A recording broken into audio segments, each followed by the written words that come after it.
es decir, todo lo que escribe en internet se encuentra. Miren, el embajador de Palestina le está recomendando a un judío para consultarlo sobre el tema de Palestina, pero estoy muy satisfecho en decirlo. También hay una persona muy clara y muy objetiva en el tema palestino, no tan conocido como Noam Chomsky, pero es un profesor también, es un hijo de un general israelí, que su padre llegó también a la conclusión de que hay que apoyar los derechos del pueblo palestino, se hizo amigo del presidente Arafat en aquel entonces. Este profesor es un israelí americano que se llama Miko Beled. Miko Beled. Por favor, también pueden consultar. Pero les estoy recomendando dos referencias de dos judíos para consultar sobre el tema palestino, porque hablan muy bien, y me parece que ellos no son pro-palestinos ni anti-israelíes, pero son objetivos, dicen la verdad.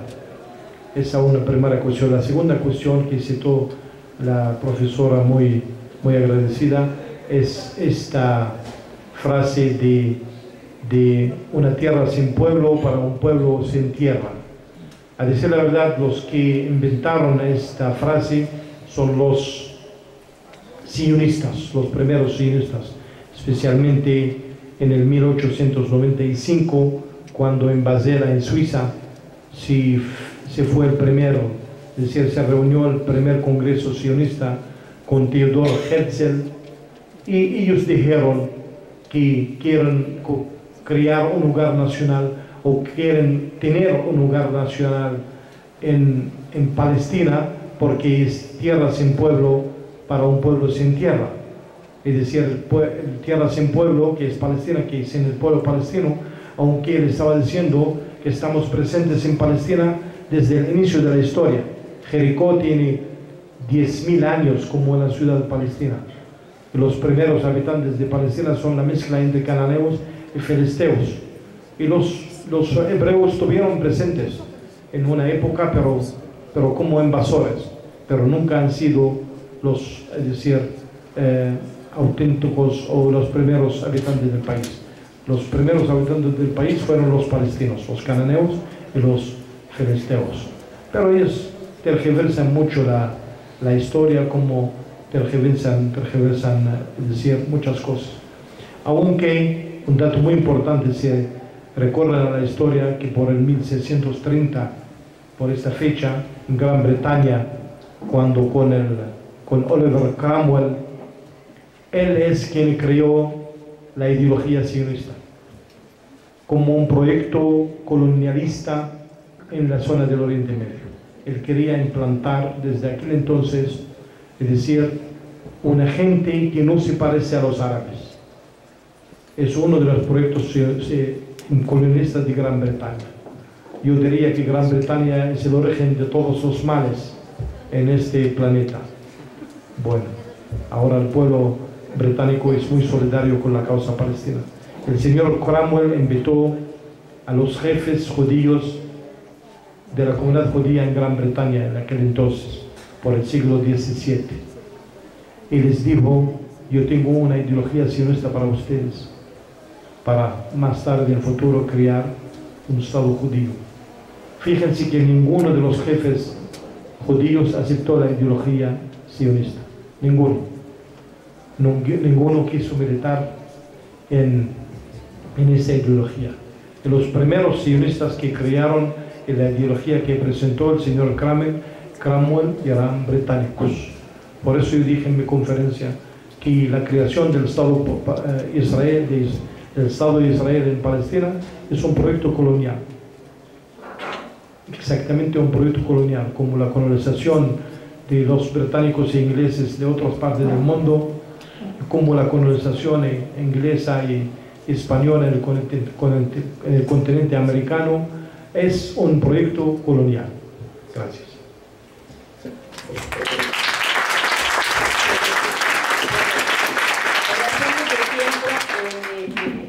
Comentan que solo vamos a dar lectura a dos de las preguntas, pero un poco tenemos que hacer la que deje atrás otras tres que le vamos a entregar al señor embajador para que que las conozca.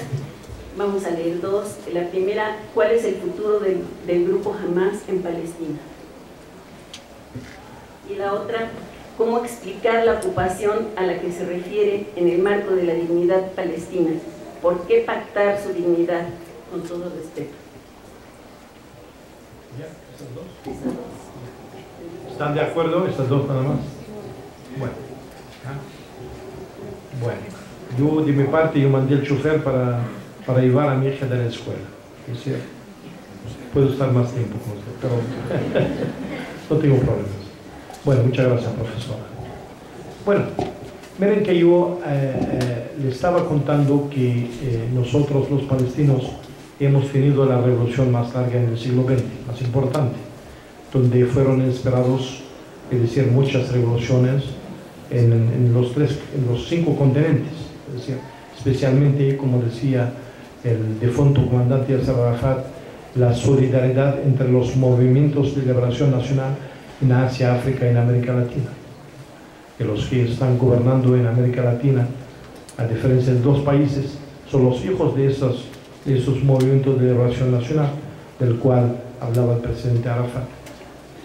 Entonces, nosotros, es decir, la vida nuestra fue siempre una vida combativa.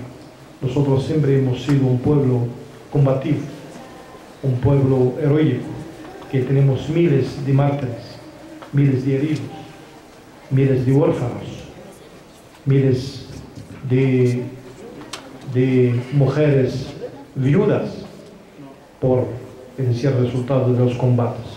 Pero como le había dicho, que hemos llegado a una conclusión con la ayuda de la comunidad internacional, que se puede solucionar el tema palestino a través de las negociaciones, porque hay una regla de Naciones Unidas que prefieren solucionar los conflictos armados a través de negociaciones pacíficas. Esto es lo que estima Naciones Unidas, esto es lo que quiere Naciones Unidas. Pero ¿acaso Naciones Unidas es una institución, es una entidad, es decir, independiente? Naciones Unidas está dominada por Estados Unidos y por, es decir, las potencias grandes. Por eso tenemos el derecho al veto que tienen nada más cinco países. 3 de ellos países colonialistas. Porque China y Rusia, es decir, podemos decir que, a decir la verdad, no tienen historia de países colonialistas. Pero Gran Bretaña, Francia y Estados Unidos son países de una tradición, es decir, colonialista. Entonces ese es el punto nuestro de la dirección palestina, del pueblo palestino, que también apoyó a esta decisión. Ahora, a decir la verdad, después de 20 años de negociaciones pacíficas y no resultó, a decir la verdad, nosotros seguimos en este camino, pero a veces o muchas veces hay una parte del pueblo palestino que no está de acuerdo, porque el pueblo palestino vio que las negociaciones de paz no dan resultado. Pero también las guerras no son fáciles, porque nosotros no estamos enfrentando a un enemigo o a una potencia paralela, es decir, la correlación de fuerza no son iguales. Ya ven en un 51 días que pudo hacer la maquinaria de guerra israelí, una destrucción total en la franja de Gaza. No digo que nosotros tememos, es decir, nuestro pueblo recibió la agresión con mucha valentía, pero para cambiar las correlaciones de fuerza, tanto en nuestra zona como en el continente americano, no es fácil. Tenemos que ser objetivos también, no es fácil. Pero el pueblo nunca pierde su dignidad, nunca pierde su valentía y nunca pierde su espíritu de lucha. Pero a veces, en algunos momentos históricos, uno tiene que ser más razonable, y a veces razonable porque las condiciones dadas, es decir, lo que ella hace razonable. Pero nosotros realmente queremos una salida pacífica, una salida negociadora, y queremos entablar la paz, porque queremos un mejor futuro para nuestros niños. No queremos que nuestros niños estén hechos en pedazos y que salten al aire por las bombas del agresor. Entonces, en esta situación, como esta fue la decisión del pueblo palestino, la decisión de la OLP, la decisión de la Autoridad Nacional Palestina, la decisión del Estado palestino bajo ocupación, esta decisión pacífica, seguro, como he dicho, que la puerta de las negociaciones pacíficas está bloqueada por Israel, esta dio origen a que otras puertas se abren. Yo creo que me entienden, otras puertas, y que surjan otros grupos que no están de acuerdo con el camino pacífico. Nosotros seguimos con el camino pacífico, porque consideramos que ese camino que nos conduce actualmente a tener una parte de nuestros derechos, y que estas puertas también significan muerte y destrucción. Nosotros no queremos muerte para nuestro pueblo, ni queremos destrucción. Por eso nosotros queremos seguir con ese proceso de paz y pensamos que todo el mundo nos está apoyando.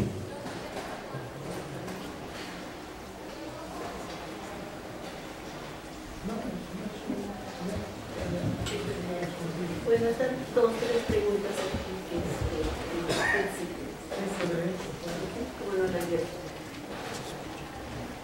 una es, ¿qué opinión le merecen las agresiones de policías alemanes a refugiados sirios en el país europeo? Y si sabe de las acciones que se llevarán para evitar agresiones a los refugiados. Y otra es, ¿qué significan los colores de la bandera de Palestina? Y una más, ¿qué es lo que impide que Palestina constituya un Estado con plenos derechos en la ONU? Pero quien preguntó la pregunta de la bandera es una pregunta muy astuta. Miren, si escucharon ustedes, por supuesto, el himno nacional palestino y el himno nacional mexicano, son dos himnos muy combatientes, muy parecidos. Y felizmente tenemos tres colores, es decir, estamos unidos en tres colores, blanco, rojo y verde. Y dejan el negro para nosotros, no queremos nada negro para ustedes. No, los colores de la bandera palestina, el rojo es la sangre de nuestros mártires, lo verde es la verdura es decir, la naturaleza de Palestina como un país verde. El blanco dice que la blancura de nuestros corazones, y que el negro puede ser también que, como estamos pasando en nuestra historia días difíciles, el negro significa, puede ser es decir, los días difíciles que pasa el pueblo palestino. Es decir, como dicen color negro, aunque no me gusta tanto utilizar esta terminología porque tenemos muchos amigos y compañeros de color negro que son gente también muy, muy valiosa. ¿Cuál es la otra pregunta? Los alemanes. Los alemanes, mira, yo voy a hablar más bien del tema de Siria y el comportamiento de la policía alemana. Es un acto que muy lamentable, que muchos inmigrantes, especialmente actualmente en nuestra zona, miran, acaba de morir 440 palestinos por la costa de Malta, que estaban intentando de huir de Gaza. Huyeron de una posible muerte para una muerte segura. Un chiste muy, muy negro. Entonces muchos palestinos o muchos sirios, por la situación que están pasando en esos países, intentan de emigrar a Europa. Y entonces están rescatados y a veces maltratados por las policías europeas, tanto en Italia como en España, como en Alemania. Es un hecho muy, muy lamentable, Pero el más lamentable aún es la situación en Siria. Siria es un país que siempre ha gozado de una paz, un país hermoso, un país de economía excelente. Fíjense que Siria ni siquiera tiene deuda externa, no tiene deuda externa. Es un país, y lamentable, primero ocurrió que hubo manifestaciones civiles. Reconozco que el régimen empleó la mano dura, la mano muy dura en contra de los manifestantes civiles que pedían derechos civiles o derechos es decir, humanos que estén tratados como se debe, como dignos ciudadanos. Pero más tarde, a decir la verdad, entró en Siria todo tipo de problemas, Se crearon muchos grupos extremistas, que espero que ustedes entiendan que esos grupos, incluyendo le llaman ISIS en español, al ISIS, el Estado Islámico, así se está conocido en español, al ISIS, el ISIS. La señora Clinton, muy agradecida, dijo hace 3 días del ISIS, del Estado Islámico, dijo, no es Estado y no es islámico. Lo dijo muy bien, porque esos grupos que entraron en Siria, en Irak, especialmente en Siria y más tarde en Irak, son grupos extremistas, son grupos mercenarios, son grupos que no tienen nada que ver con el Islam. El Islam es una religión tolerante, una religión noble, como es el cristianismo y como es el judaísmo. Estas religiones no se puede cometer crímenes en nombre de las religiones. Quien quiere cometer un crimen, que lo cometa a título propio, pero no puede llamarse el ser un grupo islámico. Pero volvimos al tema que lamentablemente Estados Unidos pasó muchos años a combatir el comunismo. Tenían como un enemigo que se llama el comunismo, y lamentablemente tuvieron éxito en combatir el comunismo con el señor Gorbachev. Ayer estuvo hospitalizado en Moscú, señor Gorbachev, con su, es decir, perestroika, y se derrumbó el comunismo. Pero como Estados Unidos no puede quedar tranquila sin tener un amigo, tienen que crear un enemigo. Entonces crearon esos grupos, lo que llaman grupos islámicos, extremistas. Esos grupos, amigos míos, están creados por Estados Unidos, por inteligencias de Estados Unidos y otros países, porque sus actos están dirigidos en contra de los musulmanes. Estados Unidos, es decir, reunió 40 países para combatir a ese grupo del Estado Islámico, cuando 2 periodistas fueron asesinados por ellos. Fue un acto repugnante, un acto terrorista, un acto terrible. Pero Estados Unidos estaba muy contenta de lo que estaban haciendo esos grupos en Siria y en Irak. No decían nada. Incluso ahora le están bombardeando. Antes de ayer, el Estado Islámico ocuparon una ciudad, es decir, la frontera siria, una ciudad de mayoría kurdos, ocupó una ciudad mientras estaban bombardeando. Por eso yo digo que esos bombardeos no son serios. Es que Estados Unidos quiso cobrar una factura doble.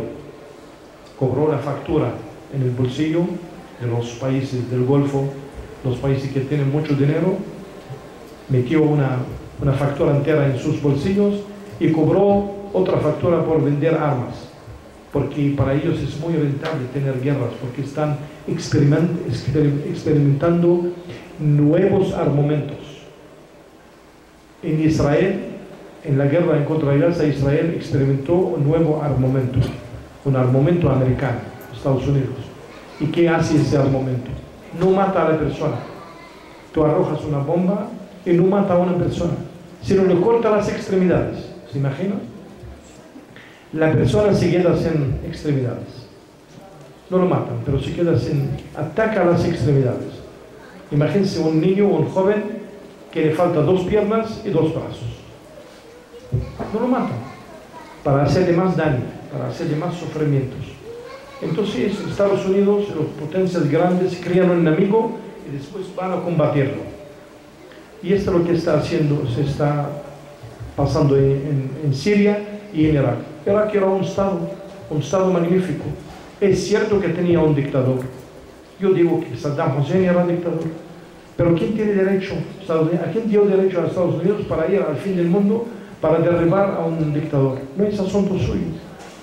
Y si fueron a derribar al dictador, le hubiéramos dicho muchas gracias. Pero ellos fueron a destruir el Estado iraquí, a destruir el pueblo iraquí.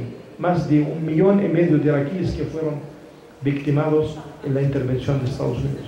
Y más aún, lo que ustedes no saben, la riqueza de Mesopotamia, desde los babilonios hasta hoy en día, tienen riquezas arqueológicas que no tienen par, como la arqueología de los faraonitas en Egipto.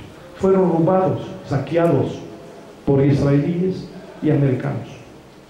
El pueblo, el Estado iraquí, tiene que pedir a que devuelvan estos objetos robados por Israel y por Estados Unidos. Entonces, lamentable la actitud de la policía alemana o policía en contra de los refugiados. Es una manifestación de la tragedia que tienen en sus países, especialmente en Siria, que tiene una guerra sin sentido. Solamente se están matando, por gusto. Bueno, muchas gracias.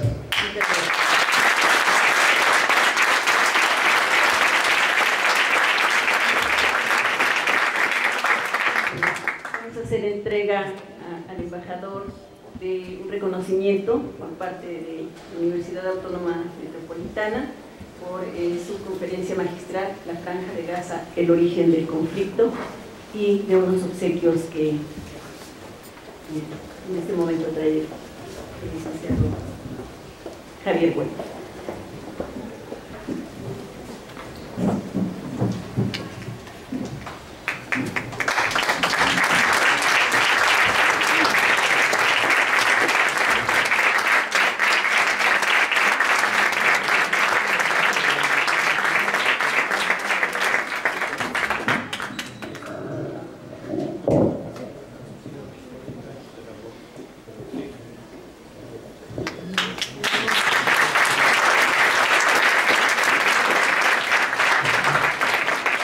A nombre de los estudiantes de la UAM, queremos decirle que es uno más de los estudiantes y le damos su mochila de la UAM. Y bueno, pues, esta es su casa. Esperemos que la aporte con mucho orgullo.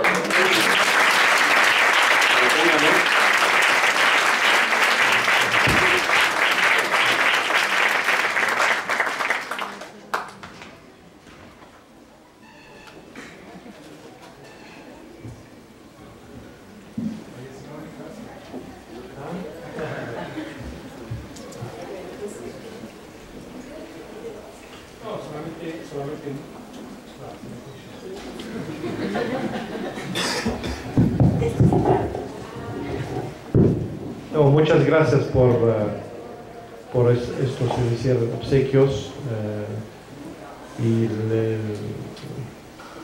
los regalos los voy a guardar con mucho cariño y afecto. Y qué pena que yo no traje nada conmigo, pero bueno, pueden quedarse con algo menos esta. Sí, no, le voy a hacer llegar un regalo para conmigo. Y muchas gracias por la paciencia de ustedes, por escucharme, y esperamos que ustedes ya tienen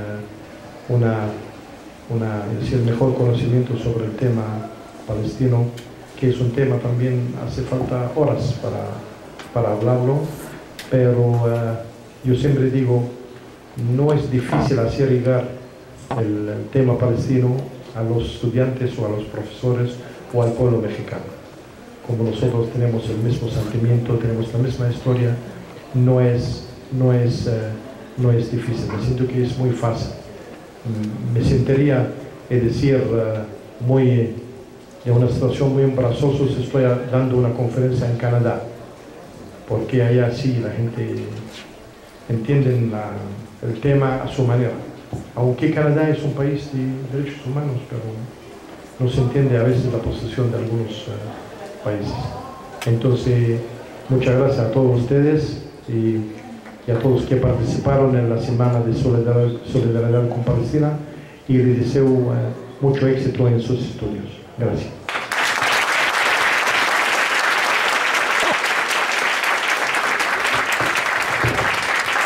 Y para ir cerrando nuestro evento, les vamos a pedir a nuestros compañeros de la división, a los jefes de departamento, que suban para tomarnos una foto con el embajador, a los que quieran también.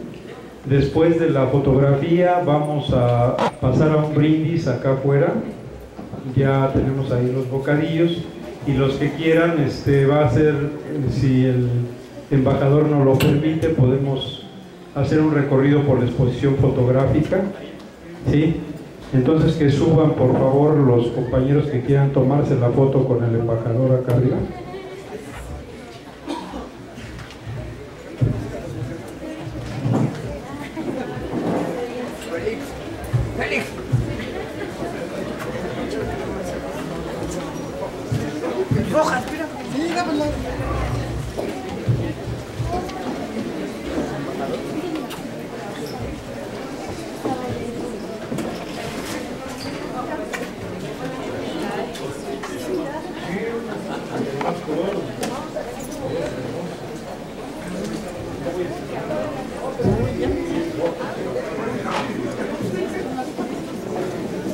Laurita, ¿no vas a subir?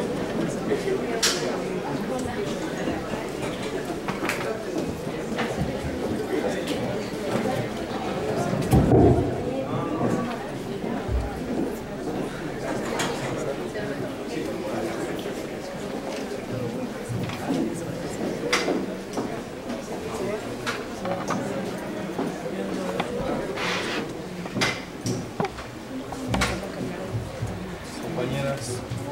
Hola compañera, ¿cómo estás? ¿La pon a cargar ahí? ¿Qué les pareció la ponencia? Mira que está pendiente. Me se llama. Oye, ¿por qué no me puedes poner a cargar el teléfono? Claro. ¿Sí carga?